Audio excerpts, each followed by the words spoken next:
Hello my dear students, आज जो हम पढ़ेंगे वो पढ़ेंगे सर्कुलर मोशन। ये हमारा नया चैप्टर है और एक्चुअल में जो सर्कुलर मोशन है फिजिक्स में वो एक कॉन्सेप्ट है। तो ये कॉन्सेप्ट कहता क्या है, ये सर्कुलर मोशन होती क्या है? Motion of the particle along a circular path. मान लीजिए कोई पार्टिकल है पॉइंट ए के ऊपर, या अगर ये ऐसे सर्कुलर पाथ में मोशन करेगा तो इसकी मोशन सर्कुलर मोशन होगी। That is the most simplest definition of the circular motion. प्यारे बच्चों, और दूसरी जो डेफिनेशन क्या लिखी होती है बुक में कि the motion of the particle about a fix point eight fix distance from the fix point.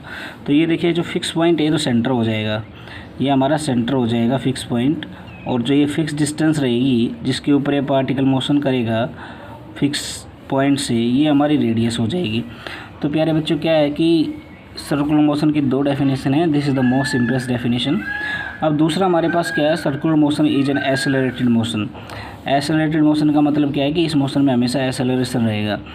तो अब कैसे रहेगा एक्सेलरेशन, कैसे पता चलेगा कि इस मोशन में हमेशा चेंज इन वेलोसिटी होता रहेगा? तो आप ये दो पॉइंट लीजिए, पॉइंट ए और पॉइंट बी। अब यहाँ पे वेलोसिटी देखिए ऐसे है, मान लीजिए इनकी देखिए वेलोसिटी और स्पीड में फ़र्क है। वेलोसिटी में डायरेक्शन होती है, स्पीड में डायरेक्शन नहीं होती है।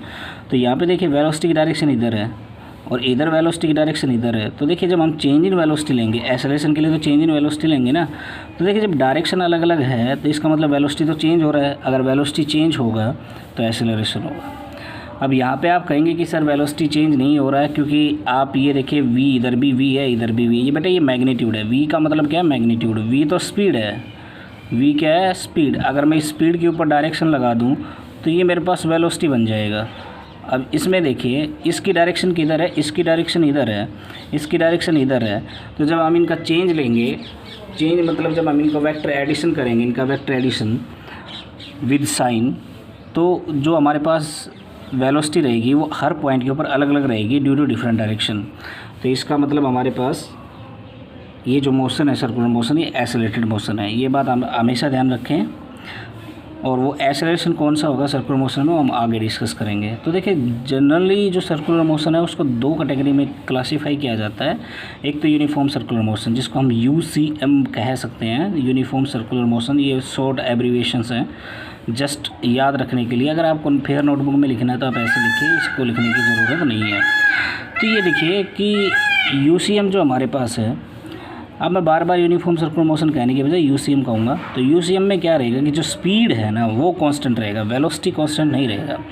ये देखिए ये हमारे पास इस पॉइंट के ऊपर, A के ऊपर और B के ऊपर देखिए आप, वेलोसिटी की अलग अलग डायरेक्शन है तो वेलोसिटी तो चेंज हो रहा है, इसलिए एक्सेलरेटेड मोशन है। लेकिन जिस स्पीड के साथ ये सर्कुलर पाथ को कवर कर रहा है ना, वो स्पीड अगर कांस्टेंट हुआ, ये देखिए ये क्या कह रहा है, अगर मैं ऐसे लिख देता तो ये मेरे पास वेलोसिटी है, और इसको ऐसे लिख दूँ तो ये मेरे पास स्पीड है। चाहे ऐसे लिख दो और चाहे ऐसे लिख दो, ये दोनों हमारे पास क्या है, स्पीड है। तो अगर स्पीड कांस्टेंट रहेगा तो यूनिफॉर्म सर्कुलर मोशन रहेगा, और स्पीड कांस्टेंट नहीं रहेगा तो नॉन यूनिफॉर्म सर्कुलर मोशन, मतलब NUCM, non uniform circular motion. अब ये देखिए प्यारे बच्चों, जो प्रॉपर्टीज ऑफ सर्कुलर मोशन है, जो स्टैंडर्ड्स प्रॉपर्टीज़ है, कैरेक्टरिस्टिक्स है सर्कुलर मोशन की, वो क्या है? जो बेसिक डेफिनेशन आती है सबसे पहले आती है एंगुलर डिस्प्लेसमेंट की। तो सबसे पहले आप इसको समझिए, एंगुलर डिस्प्लेसमेंट क्या होता है? It is the angle traverse by the position vector of the particle with respect to the reference point. Reference point क्या है हमारे पास? Centre of circle. तो ये देखिए ये हमारे पास जो एंगुलर डिस्प्लेसमेंट है, ये मान लीजिए हमारे पास एक पॉइंट P है, इस फिक्स पॉइंट के रिस्पेक्ट में हमने इसका पोजिशन वेक्टर देखा, ये हमारे पास R आया। तो ये जो पोजीशन वेक्टर है ये with respect to reference point, मतलब सेंटर कितना एंगल ट्रेवर्स किया है, ये देखिए P यहाँ से चल के अब यहाँ पे आ गया पार्टिकल P', इसकी पोजीशन P' हो गई। तो इसने जो एंगल ट्रेवर्स किया वो हमारे पास थीटा हो गया। तो यही जो angle traverse by the position vector of the particle, position vector क्या था? R। इस वाले पोजीशन वेक्टर ने कितना एंगल ट्रेवर्स किया, किसके रिस्पेक्ट में, कहाँ से? ये सेंटर से, है ना। तो ये वाला एंगल इतना ट्रेवर्स हुआ, तो ये जो एंगल है थीटा, यही हमारा एंगुलर डिस्प्लेसमेंट है। तो प्यारे बच्चों अब देखिए कि जो एंगुलर डिस्प्लेसमेंट है उसकी यूनिट क्या होगी। तो जो यूनिट ऑफ एंगुलर डिस्प्लेसमेंट है वो रेडियंस है और डिग्रीज है। रेडियन को हम कैसे लिख सकते हैं भाई? RAD लिख सकते हैं, और सिंपली रेडियन भी लिख सकते हैं, और C से भी डिनोट कर सकते हो।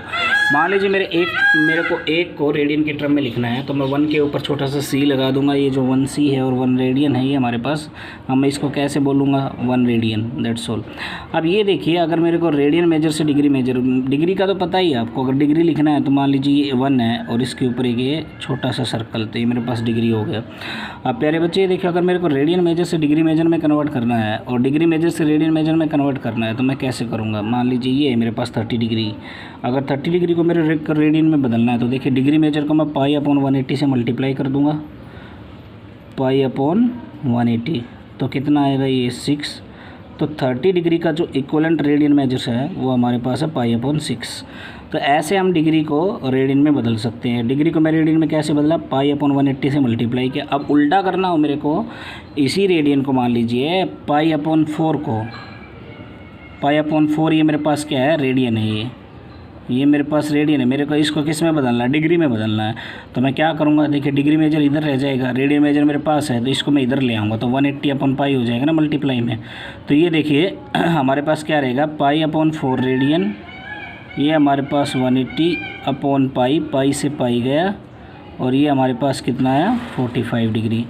तो ये देखिए ऐसे हम रेडियन मेजर से डिग्री मेजर जा सकते हैं और डिग्री मेजर से रेडियन मेजर में जा सकते हैं।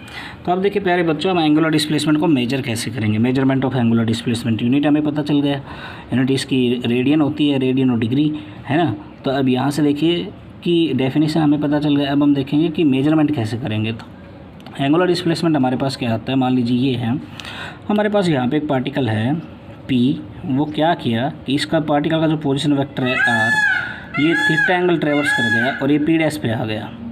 अब ये P' पे आ गया तो थीटा तो हमारे पास एंगुलर डिस्प्लेसमेंट हो गया, थीटा डेल थीटा वाटेवर यू वाना से।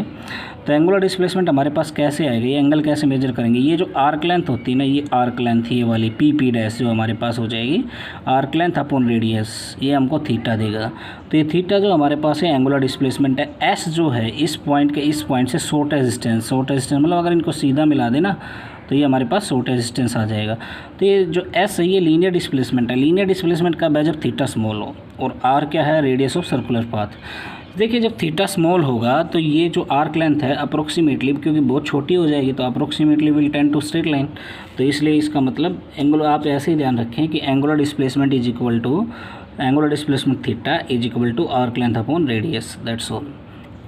अब प्यारे बच्चे ये देखिए कि एंगुलर डिस्प्लेसमेंट हमारे पास वेक्टर है या स्केलर है। अगर एंगुलर डिस्प्लेसमेंट बहुत छोटा है, मतलब infinitesimal angular displacement is vector, ध्यान रखें आप इस बात को। फाइनाइट जो एंगुलर डिस्प्लेसमेंट है, मतलब छोटा वैल्यू नहीं है एंगुलर डिस्प्लेसमेंट का, दैट इज़ फाइनाइट वैल्यू, तो वो हमारे पास स्केलर क्वांटिटी होगा। ये बात आप ध्यान रखें। एंगुलर डिस्प्लेसमेंट वेक्टर भी हो सकता है, स्केलर भी हो सकता है, कब हो सकता है, कंडीशन के साथ यहाँ पे है। तो ये देखिए अब हम एक न्यूमेरिकल देख लेते हैं ताकि हमें एंगुलर डिस्प्लेसमेंट जो हमने कॉन्सेप्ट सीखा है वो अच्छे से समझ में आ जाए। तो ये क्या कहते हैं, बाइक व्हील, एक बाइक का पहिया है 60 सेंटीमीटर इन डायमीटर, जिसका डायमीटर 60 सेंटीमीटर है, रोटेट्स 10 रेडियंस। कितना घूमता है, 10 रेडियन से घूमता है। What is the linear displacement of the point of edge of wheel. तो ये पूछ रहा है कि जो एज है व्हील का, उसका लीनियर डिस्प्लेसमेंट कितना होगा। देखिए अगर इसी को हम पहिया मान लें तो ये देखिए ये तो इसका डायमीटर दे रखा तो रेडियस आ जाएगी, और वो कितने से घूमा, थीटा हमको कितना दे रखा है, 10 रेडियन दे रखा है, तो थीटा दे रखा है हमको, आर दे रखा है, और हमसे लीनियर डिस्प्लेसमेंट पूछा मतलब एस पूछा है। तो देखिए पहले हम जो दे रखा है वो लिख लेते हैं। रेडियस आर हमारे पास है, डायमीटर 60 सेंटीमीटर दे रखा है तो रेडियस हमारे पास 30 सेंटीमीटर हो जाएगा, मीटर में बदलेंगे तो 0.3 मीटर। अब एंगल देखिए थीटा, एंगल हमारे पास 10 रेडियंस है। अब ये देखिए लीनियर डिस्प्लेसमेंट क्या होगा। अब इस फॉर्मूले से देखिए अगर आपको एस निकालना हो तो आर को इधर ले जाओगे तो आर थीटा हो जाएगा, s is equal to r into theta. R हमारे पास 0.3 और जो थीटा है हमारे पास वो कितना है, 10 रेडियन, तो मल्टीप्लाई 10, तो ये हमारे पास आ गया 3 मीटर। तो लीनियर डिस्प्लेसमेंट जो हमारा आंसर है वो कितना है, 3 metre. Thank you my dear students.